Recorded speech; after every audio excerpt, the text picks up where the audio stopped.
അറിയാം.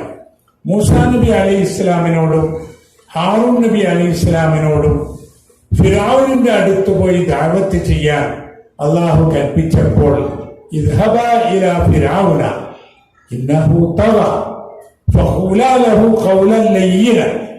ഫിറഔന്റെ അടുത്ത് പോയിട്ട് ആ ഫിറഔന് അള്ളാഹുവിനെ പറ്റി പറഞ്ഞു കൊടുക്കാൻ നിങ്ങൾ സ്വീകരിക്കേണ്ടത് ലയ്യനായ വാക്കുകളാണ് എന്ന് അള്ളാഹു അവരോട് പറയുകയുണ്ടായി. ഫിറഔനെ അധികാരത്തിൽ നിന്ന് പിടിച്ചടക്കുവാനോ ഫിറഔനെ കായികമായി നേരിടുവാനോ ചീത്ത വിളിക്കുവാനോ അതിന്റെ പേരിൽ കലഹങ്ങൾ ഉണ്ടാക്കുവാനോ ഒന്നുമല്ല അള്ളാഹു പറഞ്ഞത്.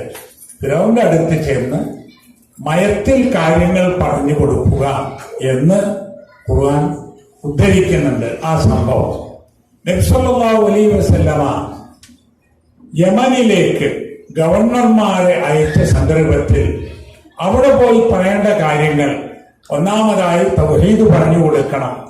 അതവർ സ്വീകരിച്ചാൽ ഇസ്ലാമിന്റെ മറ്റു കാര്യങ്ങൾ പറഞ്ഞു കൊടുക്കണം എന്ന് പഠിപ്പിച്ച കൂട്ടത്തിൽ പറഞ്ഞു, യസ്സിറ വലാ തുഅസ്സിറ ബശ്ശിറ വലാ തുനഫിറ.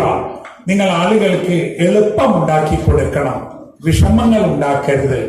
ആളുകൾക്ക് സന്തോഷം നൽകണം, അവർക്ക് പ്രയാസങ്ങൾ ഉണ്ടാക്കരുത്, അകറ്റരുത് എന്ന് നബി സല്ലല്ലാഹു അലൈഹി വസല്ലമ ഉപദേശിക്കുകയുണ്ടായി. ഈ ഉപദേശങ്ങളൊക്കെ ഉൾക്കൊണ്ട് ജീവിച്ചു പോന്ന മഹാന്മാരായ പണ്ഡിതന്മാരും ദഅവത്ത് രംഗത്തുണ്ടായിരുന്ന ആളുകളും അങ്ങനെ ജനങ്ങളെ സമീപിക്കുകയും അവരുടെ ജീവിതം കൊണ്ട് അവരുടെ സന്ദേശം ആളിലേക്ക് എത്തിക്കുകയും ചെയ്തു. അതുകൊണ്ടാണ് നമ്മുടെയൊക്കെ പൂർവികന്മാർ ഈ വെളിച്ചത്തിലേക്ക് വന്നത് എന്നും നമ്മൾ അറിയാം.